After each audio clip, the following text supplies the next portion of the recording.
Daemon की नजर सामने पड़ी तो एक बेहद अलग सी दुनिया उसके सामने थी। चारों तरफ आग की लपटें थीं। कहीं बहुत बड़ा तूफान था, कहीं बर्फबारी थी तो कहीं पानी का समंदर। डेमन एक पल को हैरान रह गया। उसको नहीं लगा था ये रास्ता कुछ ऐसा होगा।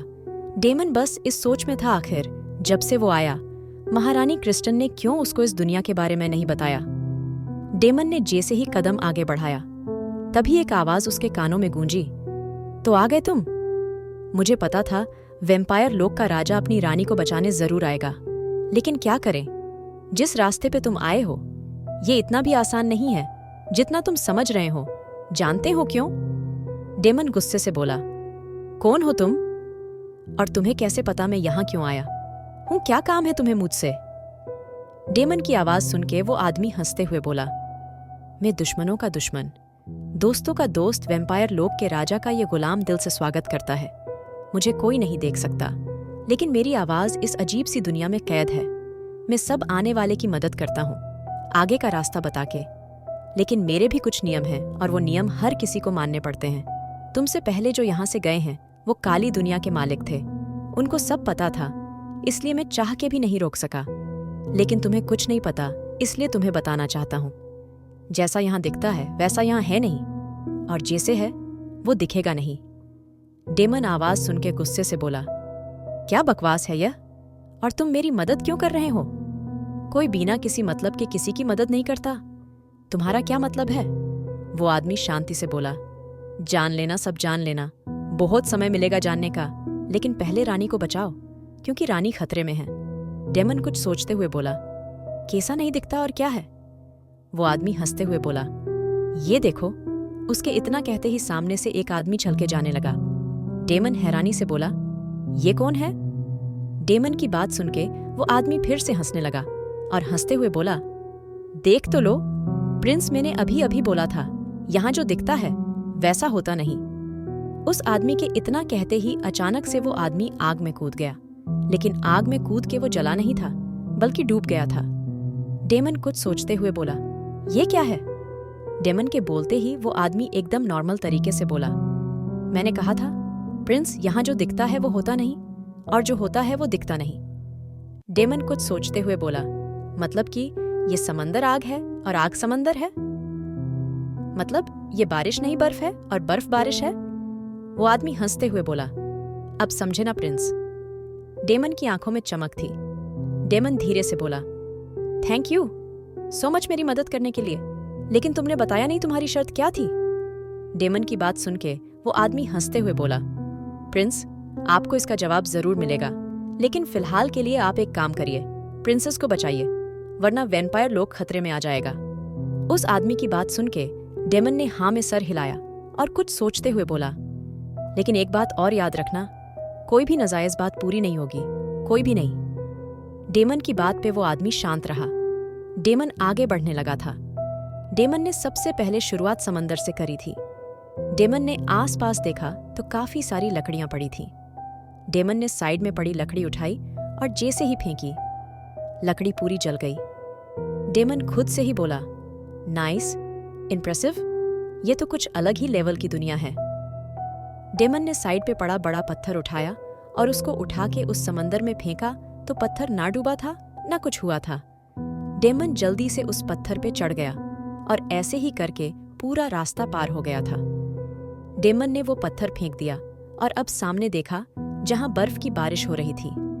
डेमन ने देखा और उस बारिश से होके निकल गया, लेकिन वो बारिश बर्फ की नहीं, एक नॉर्मल पानी की बारिश थी। डेमन ने कुछ रास्ते ऐसे ही पार कर लिए थे, लेकिन अब उसके सामने सबसे मुश्किल रास्ता था, जो कि था गहरी खाई। अगर यहां से एक बार कोई गिरता तो वापस आने की कोई संभावना नहीं थी। डेमन को उस आदमी की कई बातें याद आ रही थीं, जैसा होगा वैसा दिखेगा नहीं। डेमन ने गहरी सांसें ली और जैसे ही कदम आगे बढ़ाने लगा, तभी वो आवाज फिर से उसके कानों में गूंजी, बिल्कुल नहीं प्रिंस, आप कोशिश भी मत करना ये करने की। डेमन ने जब वो आवाज सुनी तो गुस्से से बोला, तुमने कहा था जो होगा वो दिखेगा नहीं, और जो दिखेगा वो होगा, नहीं तो तुम मुझे बता सकते हो क्या होगा और क्या दिखेगा? डेमन की बात सुन के वो आदमी हंसते हुए बोला, ये सामने जो खाई आप देख रहे हैं ना, ये खाई असली है। अगर आपने एक कदम भी आगे करा तो आप बचेंगे। नहीं, आपको क्या लगा? वो लोग इतने बेवकूफ हैं, वो अच्छे से जानते हैं आप काफी। रास्ते जब इस तरह पार करोगे तो कहीं ना कहीं वो आपको इस बुद्धिमत्ता से मार देंगे। डेमन गुस्से से बोला, तो तुम सिर्फ हंसते हो या हंसने का अलावा भी कोई काम करते हो? तुम पागल आदमी मुझे पहले नहीं बता सकते थे? डेमन की बात सुनके वो आदमी और तेज हंसा और चिल्लाते हुए बोला, प्रिंस, हंसना मेरी मजबूरी है क्योंकि मुझे यही श्राप मिला है। मैं हंसता रहूंगा।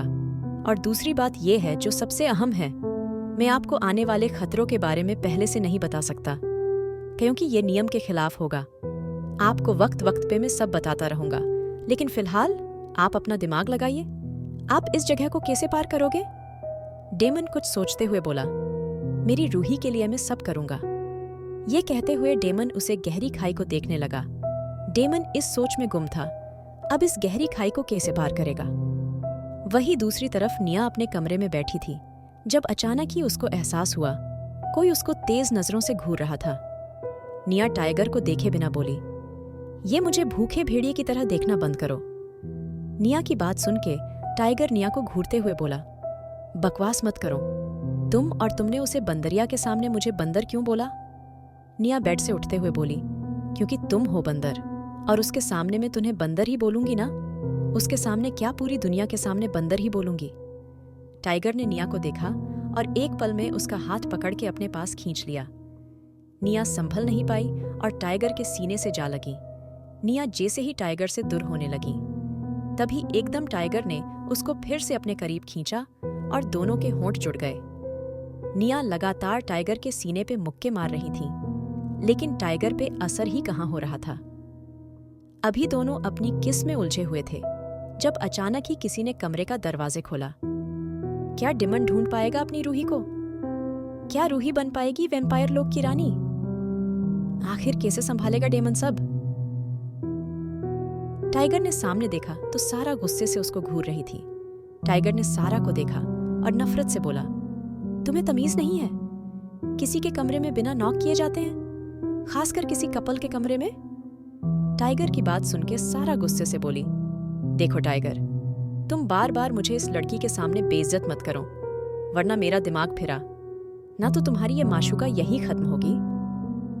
अपने आप को माशूका सुनके निया जो शांत खड़ी थी गुस्से से बोली, शायद तुम्हें एक बात समझ नहीं आती। इस दिमाग को सही करो और यहां से दफा हो जाओ। सारा बड़े आराम से बेड पे बैठती हुई बोली, मैं तो नहीं जाऊंगी। मुझे यहाँ मदद के लिए लाया गया है और मैं तुम्हारी मेहमान हूँ, इसलिए मेहमान की इज्जत करो। मुझे घर में कोई भी कमरा पसंद नहीं आया, मैं अब यहाँ रहूंगी। टाइगर गुस्से से बोला, शट अप पागल औरत, तुम्हें मेरी ही सुहागरात खराब करने को मिली थी। निकलो, चलो यहाँ से। और ज्यादा बकवास करने की जरूरत नहीं है। और ये मत भूलो, तुम अपनी मदद के बदले डेमन भाई से अपना मतलब पूरा कराओगी, और ये बात हम भी बहुत अच्छे से जानते हैं। इसलिए किसी और को चलाना जाओ, अब यहाँ दिमाग मत खाओ। अभी सारा कुछ कहती तभी सिम्मी बाहर से आती हुई बोली, टाइगर और सारा, तुम दोनों को महारानी क्रिस्टन ने अभी बुलाया है, चलो मेरे साथ। टाइगर का मन करा अपना सर दीवार में दे मारे। आज सारी दुनिया उसके सुहागरात की दुश्मन बनी हुई थी। निया चेहरे पे मुस्कान सजाए बोली, जाओ, तुम्हें सुनाई नहीं दिया? और सिम्मी रूही आ जाएं तो मुझे बता देना। निया ये कहती हुई बड़े आराम से बेड पे लेट गई और टाइगर निया को घूरता चला गया। टाइगर गुस्से से बोला, तुम्हें तो मैं आके देखूंगा। कुछ देर बाद सब महारानी क्रिस्टन के सामने थे। महारानी क्रिस्टन कुछ सोचते हुए बोली, आप सबको एक बात बतानी है, रूही का पता तो हम नहीं लगा सकते, लेकिन हाँ, एक काम है जो हम कर सकते हैं, वो है रूहानी को कमजोर करने का। जब तक डेमन वहां नहीं पहुंचता तब तक हमें कोशिश करनी है, हम रूहानी की शक्तियों को रोकें। सिम्मी कुछ सोचते हुए बोली, पर मैं भी तो नॉर्मल ह्यूमन हूं, मुझे यहाँ क्यों बुलाया है? महारानी क्रिस्टन धीरे से बोली, इसका पता तुम्हें चल जाएगा। तब तक गुरुजी, लेनोरा, अलेक्स और टाइगर, सारा, हम सब अपनी शक्तियों से रूहानी को रोकने की कोशिश करेंगे। महारानी क्रिस्टन की बात सुनके सब आगे आ गए, लेकिन लेनोरा और गुरुजी के चेहरे पे परेशानी के भाव थे। वहीं दूसरी तरफ डेमन अभी सोच ही रहा था इस खाई को कैसे पार करे। तभी उस आदमी की आवाज फिर से गूंजी, आपके पास बहुत कम टाइम है प्रिंस, अगर आपने जल्दी ही ये खाई पार नहीं करी तो पीछे का रास्ता खत्म होता जाएगा और फिर आप नीचे गिर जाओगे। डेमन हैरानी से बोला, ये कैसी बकवास है? और मैं वैम्पायर हूँ, मैं अपनी शक्तियों का इस्तेमाल नहीं करूंगा? वो आदमी फिर से हंसते हुए बोला, इस दुनिया में आप सिर्फ एक इंसान हैं। यहाँ आपकी कोई भी शक्तियाँ कुछ काम की नहीं है, इसलिए बेवजह टाइम बर्बाद मत करिए, अपने लिए एक्शन लीजिए। डेमन ने नजर आस पास दौड़ाई तो कहीं से कहीं तक भी कुछ नहीं था। डेमन ने चारों तरफ देखा तो उसको पीछे एक पेड़ की टहनी दिखी। डेमन को उस आदमी की बात याद आई, जैसा होगा वो दिखेगा नहीं और जो दिखेगा वो होगा नहीं। डेमन ने जैसे ही वो लकड़ी पकड़ के खींची, अचानक ही डेमन के हाथ में रस्सी आ गई। डेमन के चेहरे पे एक स्माइल आ गई। अभी तक वो बिल्कुल सही चल रहा था। डेमन ने जल्दी से वो रस्सी खाई के दूसरी ओर फेंकी तो रस्सी एक पेड़ से उलझ गई। डेमन ने जल्दी से रस्सी पकड़ी और दूसरी ओर कूद गया, लेकिन अचानक ही डेमन को लगा जैसे वो रस्सी नीचे खिसक रही है। डेमन की स्पीड बढ़ गई थी। डेमन जल्दी जल्दी से आगे की ओर बढ़ रहा थे, लेकिन अचानक ही वो रस्सी बुरी तरह टूट गई और डेमन नीचे गिर गया। वहीं दूसरी तरफ रूही एक अंधेरे कोने में लेटी थी। चारों तरफ सिर्फ और सिर्फ अंधेरा था। रूही को जब होश आया, उसको लगा जैसे उसके सर पे कोई पत्थर मार रहा था। उसका सर बुरी तरह दुख रहा था। तभी एक आदमी जिसके मुंह पे मास्क था, रूही के सामने आके सर झुका के बोला, प्रणाम है मेरा काली दुनिया की महारानी को। चलिए महारानी, आपकी ताजपोशी का वक्त हो गया।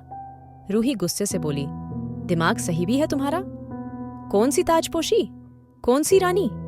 कौन हो तुम और मुझे यहाँ क्यों लाए हो? वो आदमी धीरे से बोला, मुझे नहीं पता रानी, बस आपको बाहर बुलाया है। आपको मेरे साथ चलना होगा। रूही की आंखें गुस्से से जल रही थीं। रूही नफरत से बोली, मैं कहीं नहीं जाऊंगी, मुझे डेमन के पास जाना है और मैं वैम्पायर लोक की रानी हूं, मुझे नहीं जाना कहीं। रूही के कहते ही अचानक पीछे से रजत निकल के आया। रजत का चेहरे और भी डरवाना लग रहा था, लेकिन वो सिर्फ इस दुनिया के आसपास के माहौल से था, क्योंकि यही ऐसी थी जो बुरे लोगों को और बुरा कर देती थी। रूही रजत को घूरते हुए बोली, तुम जैसा घटिया आदमी मैंने अपनी पूरी जिंदगी में नहीं देखा। तुम कभी नहीं सुधर सकते, कभी भी नहीं मुझे लगा था। शायद तुम सुधर जाओ, लेकिन मैं गलत थी। और तुम्हें क्या लगा तुम मुझे उठा के ले आओगे और मैं हंसी खुशी तुम्हारी इस काली दुनिया की रानी बनने को तैयार हो जाऊंगी? तो मेरी बात कान आंख खोल के सुनो, ऐसा कभी भी नहीं होगा। मैं मर जाऊंगी, लेकिन इस दुनिया को कभी नहीं अपनाऊंगी। और बेहतर होगा तुम फालतू बकवास मत करो, क्योंकि अगर मेरा फिरा ना तो तुम्हारा वो हाल करूंगी, तुम चल भी नहीं पाओगे। रूही ने ये कहते हुए जैसे ही अपनी पावर यूज करने के लिए हाथ आगे करे, अचानक ही उसके हाथ में बहुत तेज दर्द हुआ था। रजत हंसते हुए बोला, ओह सो सॉरी बेबी, लेकिन अफसोस, तुम जितना भी अपनी ताकतें यूज करने की कोशिश करोगी, तुम्हारे लिए उतना ही खतरा होगा, तुम्हें ही चोट पहुंचेगी। इसलिए हमारी बात मान लो, तुम्हें बचाने यहाँ कोई भी नहीं आएगा, कोई भी नहीं। रूही गुस्से से रजत को देखते हुए बोली, वो तो वक्त बताएगा, क्योंकि डेमन मुझे यहाँ से जरूर लेके जाएगा और तुम भी देखना मैं तुम्हारा क्या हाल करूंगी। और तुम कायर हो, तभी तो मेरी शक्तियों को मुझसे छीन चुके हो। इतना डर लगता है तुम्हें मुझसे? अगर मेरी शक्तियां मेरे पास होती तो तुम बच नहीं पाते हैं ना? यही तो कहना चाहते हो ना तुम? रूही को बोलता देख रजत रूही का मुंह पकड़ के गुस्से से बोला, बहुत जुबान चलने लगी है तुम्हारी। अगर अपनी जान प्यारी है तो कोई भी बकवास मत करना, और तुम्हारे पास 10 मिनट का टाइम है। मैं आ रहा हूं, अभी तब तक खुद को तैयार कर लो, क्योंकि कुछ भी हो जाए आज तुम रानी बन के ही रहोगी और काली दुनिया को उसका वारिस दोगी। रजत इतना कह के चला गया था और रूही यहां से बाहर निकलने का रास्ता खोज रही थी। क्या लगता है आपको, क्या डेमन रूही को बचा पाएगा या रूही की जिंदगी कैद होकर रह जाएगी इस काली दुनिया में? जानने के लिए सुनिए blood lust, seduction of the night.